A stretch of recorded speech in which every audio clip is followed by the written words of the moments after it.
Pourquoi vous êtes devenu RH? Je suis venu au RH par le management. C'est en faisant du management très jeune que je me suis rendu compte que la question en fait de la performance et des femmes et des hommes dans une organisation, ça m'intéressait et c'est ce qui m'a fait aller vers les RH. Parce que je voulais prendre soin des gens et je me suis aperçue que le milieu hospitalier et médical c'était pas pour moi. Donc je me suis dit comment en entreprise je peux prendre soin des gens et je me suis dirigée vers la fonction de RH principalement pour ça. Accompagner les gens dans leurs différentes tranches de vie. Junior, on intègre, on doit être formé. Après, on est en pleine possession de ses capacités. Et puis après, c'est accompagner les expérimentés, comme on disait tout à l'heure. Ça veut dire les vieux, les expérimentés.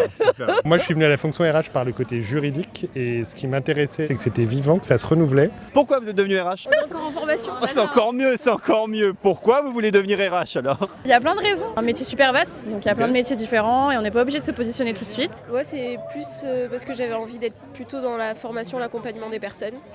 Au début, c'était pour les enfants. Finalement, je me dis avec les adultes, ça marche aussi. Les adultes sont parfois de grands enfants, vous savez. Ça sera pas forcément plus facile. J'ai démarré par une partie un peu technique, qui était la paye et le conseil en droit social. Et rapidement, j'ai eu envie d'avoir un scope plus large et chaque journée ne ressemble pas à la précédente. Vous ennuyez aujourd'hui ou pas? Ou jamais?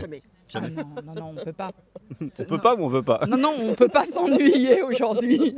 On est toujours au taquet.